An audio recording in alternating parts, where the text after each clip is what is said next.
नमस्कार, मैं प्रेयसी। स्वागत है आप सभी का द प्रिंट लाइन्स में। चलिए नजर डालते हैं आज की 5 अहम खबरों पर। प्रधानमंत्री नरेंद्र मोदी ने मंगलवार को गुजरात के अहमदाबाद से कई रेलवे परियोजनाओं का उद्घाटन और शिलान्यास किया। इसमें 10 नई वंदे भारत ट्रेनें भी शामिल हैं।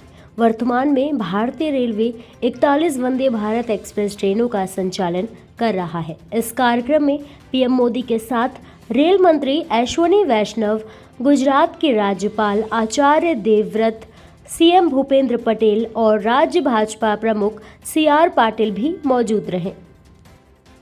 स्थान पर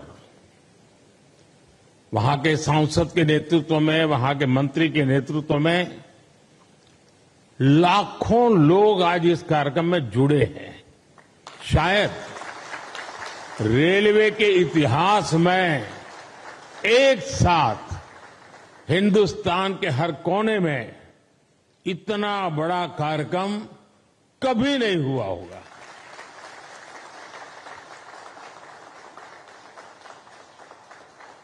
सौ साल में पहली बार हुआ ये कार्यक्रम होगा। मैं रेलवे को भी इस भव्य आयोजन के लिए बहुत बहुत बधाई देता हूं।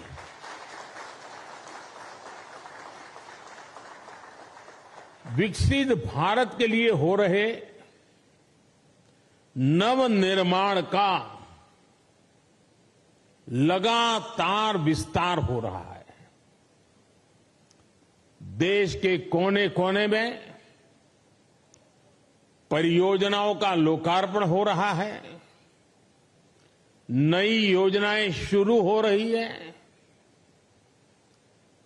अगर मैं साल 2024 की ही बात करूं, 2024 आने मुश्किल से अभी 75 दिन हुए हैं 2024 के।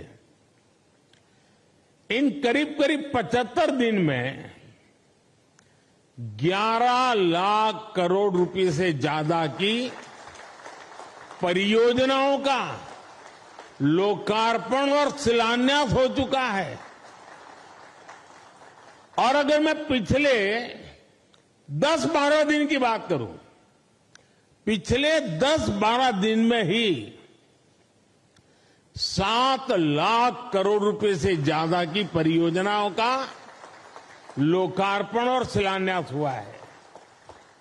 आज भी विकसित भारत की दिशा में देश ने एक बहुत बड़ा कदम उठाया।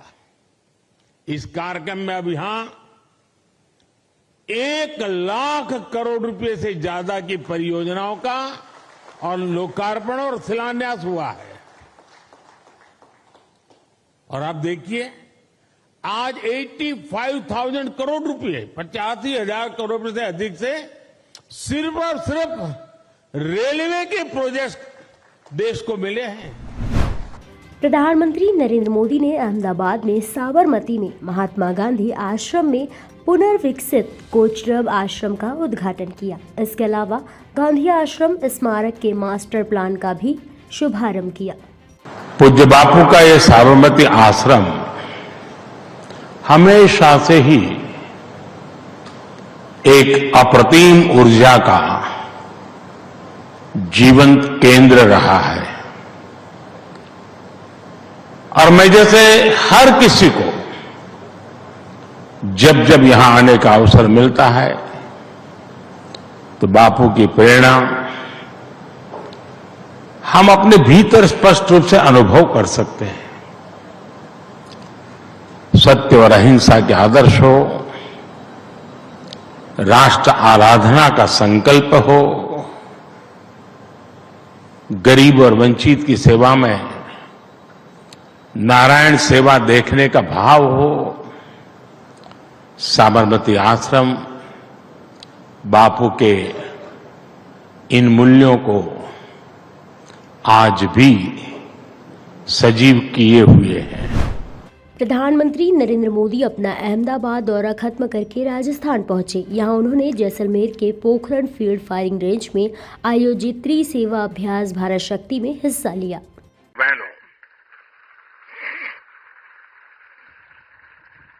आज हमने जो दृश्य देखा, अपनी तीनों सेनाओं का जो पराक्रम देखा, वो अद्भुत है। आसमान में ये गर्जना, जमीन पर ये जांबाजी, चारों दिशाओं में गूंजता है विजय घोष, ये नए भारत का आह्वान है।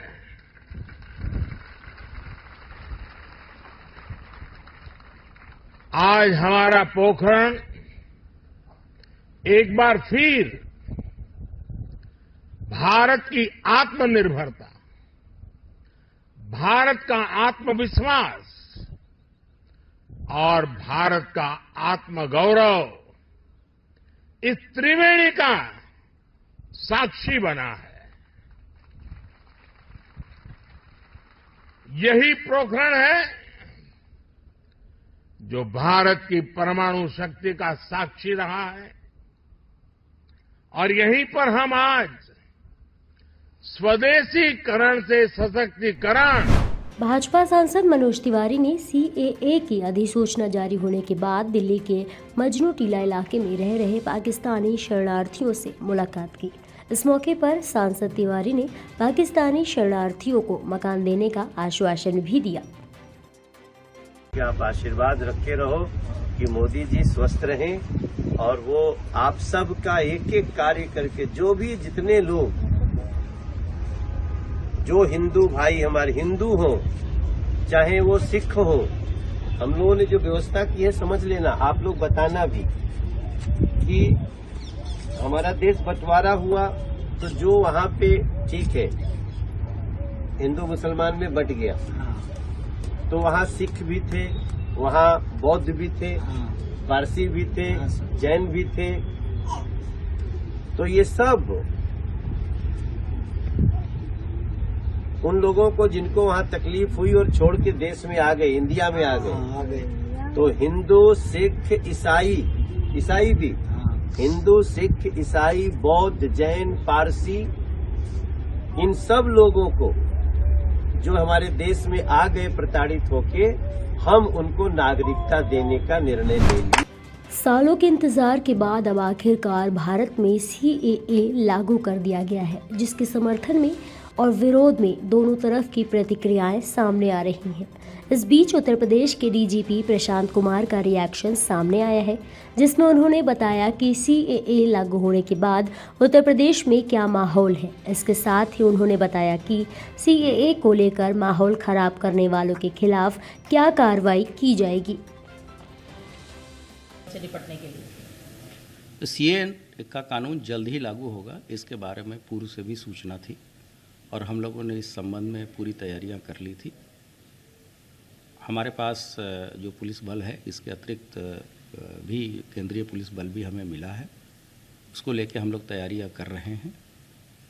सीएए के जो रूल्स नोटिफाई किए गए हैं उसके लिए मुझे आपको अवगत कराना है कि ये एक इनेबलिंग प्रोविज़न है। इसमें ऐसे व्यक्तियों को नागरिकता दी जाने की बात है जो कि अन्य देशों से, कुछ पड़ोसी देशों से जो लोग यहाँ धार्मिक उत्पीड़न के कारण यहाँ आए हैं, इसमें किसी भी भारतीय नागरिक के नागरिकता जाने की बात नहीं है। तो मुझे नहीं लगता कि इसको लेके कोई समस्या आने वाली है, लेकिन हमारे लोग लगातार सभी धर्म गुरुओं के साथ और जितने भी सोशल कम्युनिटी में इन्फ्लुएंसर हैं उनके साथ टच में हैं, और सभी धार्मिक नेताओं के बयान भी आए हैं कि वो इन चीज़ों को पूरा पढ़ेंगे, अध्ययन करेंगे। तो जो फीडबैक मिल रहा है पॉजिटिव है। अभी चीज़ें सभी जगह सामान्य हैं। एहतियात के तौर पे पुलिस सतर्कता बरत रही है। हमारे 179 कंपनी पीएसी तथा 100 कंपनी सीएपीएफ हमने डिप्लॉय कर रखी है। हमारे जितने भी इक्विपमेंट्स हैं, जैसे कि हमारे फायर सर्विसेज की गाड़ियां हैं, हमारे बॉडी वॉर्न कैमरा हैं, हमारे राइट ड्रिल इक्विपमेंट्स हैं, ये सभी चीज़ों का व्यवस्थापन बहुत ही सुनियोजित ढंग से हमारी फील्ड की टीम ने किया है। प्रशासन और पुलिस की टीमें लगातार पेट्रोलिंग कर रही हैं और हमारी वार्ता सभी स्टेक होल्डर्स के साथ चल रही है। मुझे पूरा विश्वास है कि सबके सहयोग से ये इस समय इस बार किसी तरह की कानून व्यवस्था की स्थिति उत्पन्न नहीं होने दी जाएगी। साथ ही साथ ऐसे लोगों पे भी हमारी कड़ी दृष्टि है जिनके द्वारा माहौल को ख़राब करने की कोशिश की जा सकती है, तो उस पर हमारी सतर्क दृष्टि है। हम उन पे आवश्यकता पड़ने पे कठोर कार्रवाई करेंगे। साथ ही साथ हम सोशल मीडिया की भी प्रॉपर मॉनिटरिंग कर रहे हैं। इसके लिए हमारे मुख्यालय और फील्ड में टीमें लगातार 24 घंटे कार्य कर रही हैं। हमारा जो कंट्रोल रूम है पुलिस मुख्यालय का, वो भी राजपत्रित अधिकारी के नेतृत्व में लगातार चीज़ों पे सतर्क दृष्टि रखे हुए। ऐसे ही और भी अहम खबरों को देखने के लिए बने रहिए द प्रिंट लाइन्स के साथ।